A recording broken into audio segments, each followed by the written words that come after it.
Okay, so now we're going to graph these two, which both have dilations. All right, and the first thing we're going to do is step one, graph the parent function.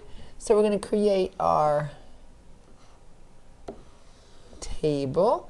I think you can squeeze it in here on the sides of the graph. You have to take a little bit, you have to take some of the graph, it's okay. I'm going to see if I can fit it in for me. So we have x. I need to leave a space for the translation on x. Y, and I need to leave 2 spaces because we also have a dilation. Yeah, I think I have enough space. All right, so for x, again, -3, -2, -1, 0, 1, 2, and 3. The y values that go with that are 9, 4, 1, 0. Let's move that 4. Moved all the rows. 1, 4, and 9. And let's go ahead and graph the parent graph. So I'm going to graph the vertex first, and then -1 and 1 and 1, 1. And then -2, 4, and 2, 4. And -3, 9, and 3, 9. And then we'll go ahead and connect. Whoops. All right, well, I missed the vertex pretty badly there. I'll do it one more time.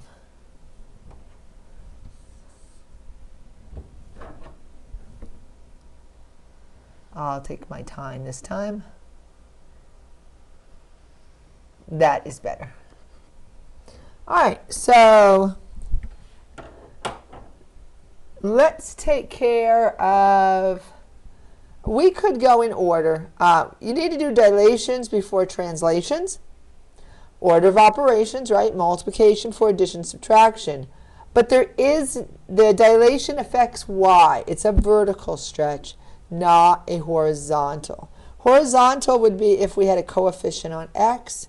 We will not be graphing in this class horizontal stretches and compressions, just the vertical ones.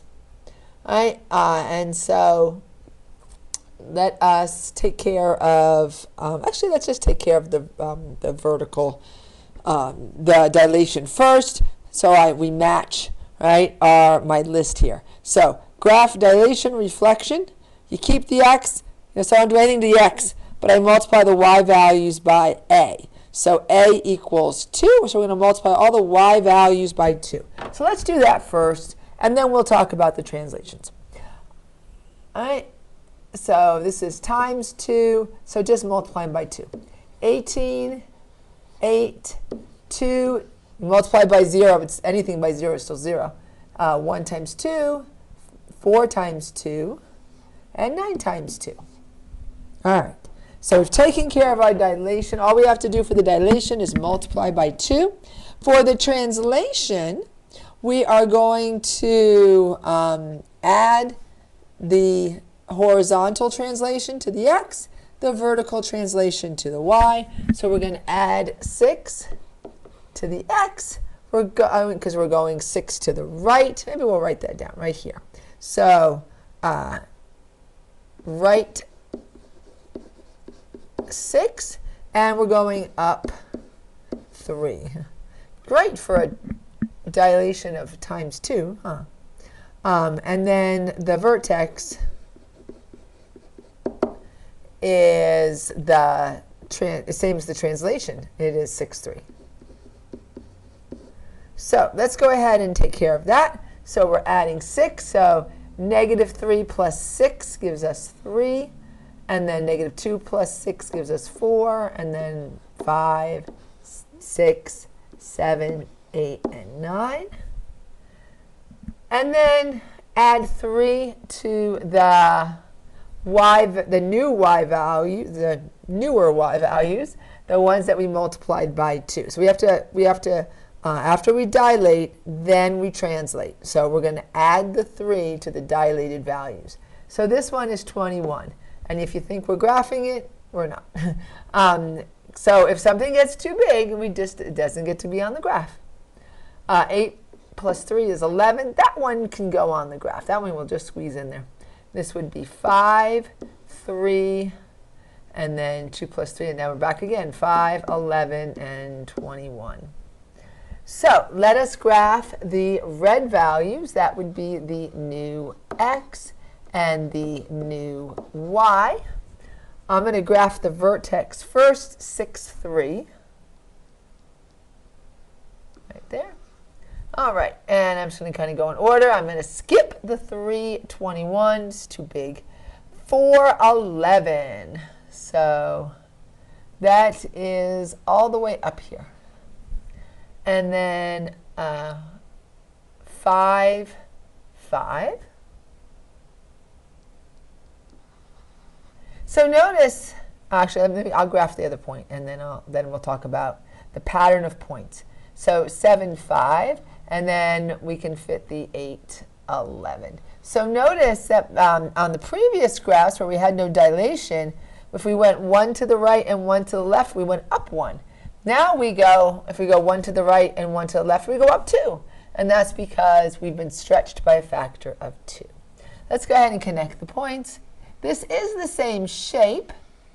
Excuse me, this is not the same shape. Sorry, I meant to say this is not the same shape anymore, right? Because we've been dilated. We've stretched the graph. We've made it skinnier, right? So it is no longer the same shape because we've stretched it. And we've also translated. Let's go ahead and add domain and range. Domain, -infinity to infinity. The range is not affected by the dilation, just the translation. So it's been shifted up 3. This would be 3 to infinity. And then let's go ahead and take care of the last graph. Trying to unknot my...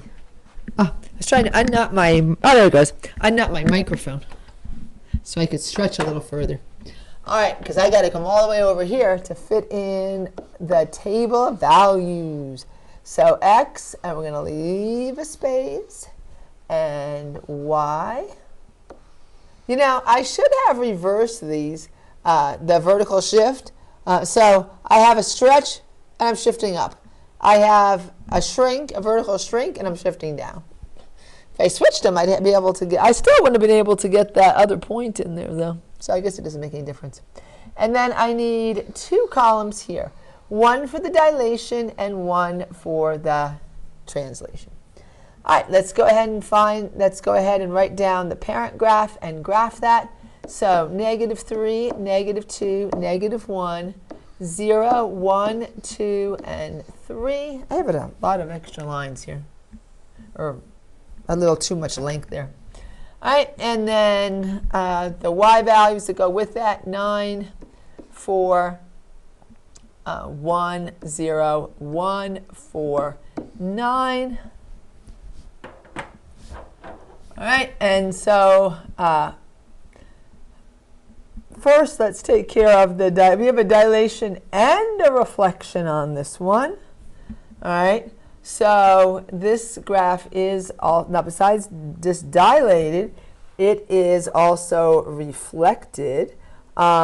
Let's add that somewhere on our graph. So down here, I'm going to also add, so we have a dilation and a reflection. So I'm going to put it like this. Dilation plus reflection. So that's even worse. I am reflecting it and then moving down 3.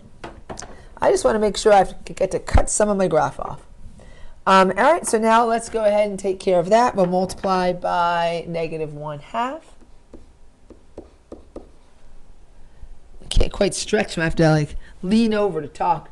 All right, so we're just going to essentially dividing these in half and making everybody negative. So this is going to be -9/2. It's the same as 4.5. This will be -2, because half of 4 is 2. This will be -1/2, because half of 1 is 1/2. This would still be 0. And then the other direction, -1/2, -2, and -9/2. All right, and then let's go ahead and do the translation. So this graph is shifted left 4 and down 3. And vertex is -4, -3. All right, so we're going to subtract 4 from the x because it's shifted 4 to the left. We have a plus. If it's x plus 4, that really means x minus a negative. So this -3 minus 4 is -7, -2 minus 4 is -6, -5, 0 minus 4 is -4, and then -3, -2, -1. And then we're going to subtract 3 from all the y's. All right, so 9/2 minus 3. Well, it's really, or -9/2. So that's really a -4.5.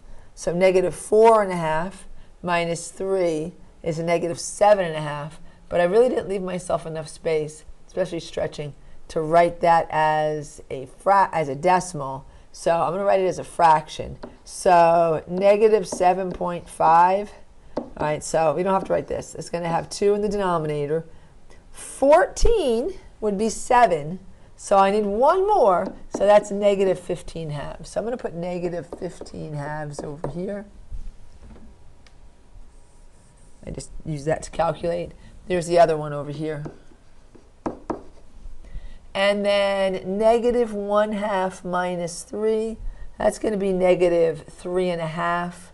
So 6/2 is 3, 7/2 is 3.5. So this one is -7.5, and this one is -7.5, and then the other two. Oh, look at that. I wrote so big. What happened to poor -2? All right, let me try writing that again.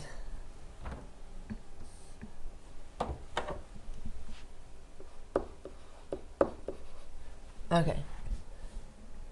All right, you can't tell, but because when this is recorded, all you see is the nice recording because it's the smartboard's doing the recording, but the projector is making everything blurry. So it's really interesting to write on this board.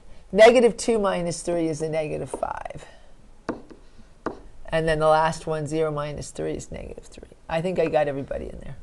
They're so blurry, it's hard to tell, especially on the right-hand side.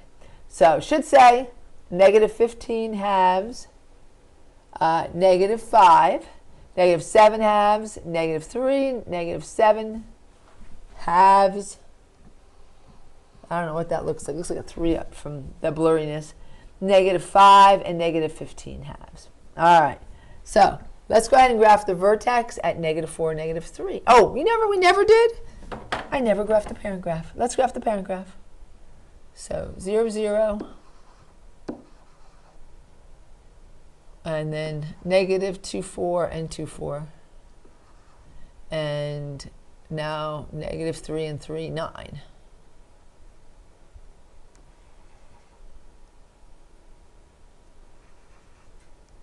So you can see the pattern of points here. Notice that that very first one, we go one to the left and one to the right from the vertex, goes up 1. What do you think? And so on the other one, right, on the graph of y equals 2 times x minus 3 squared plus 3, if we go one to the right and one to the left, we're going up 2. What do you think would go up by now?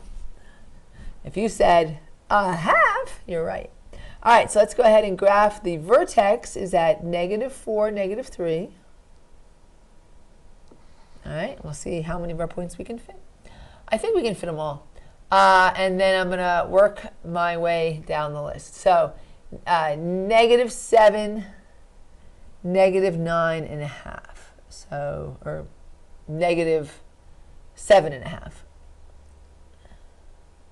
This is so hard to count. 1, 2, 3, 4, 5, 6, 7.5. You're lucky you're not seeing how blurry this is. Only the people in class are. And then this is -7 right here. I think. 5, 6, 7, yeah. And then we've got -6, -5, right here. And then -5, -3.5. So right here, see, so it's 3.5. And then we'd be on the other side at -3, 3.5, and -2, 5, and -1, -7.5. And here's our graph. So you see our graph is now looks fatter because this graph has been vertically shrunk. Let's go ahead and do the domain and range. So -infinity to infinity. All right, this graph is concave down, so it's gonna start with -infinity. So parentheses, -infinity, and its maximum point is the y-coordinate of the vertex, -3. Does go through that point, so that gets a bracket. And that's it. We're done. So thanks for watching, and bye for now.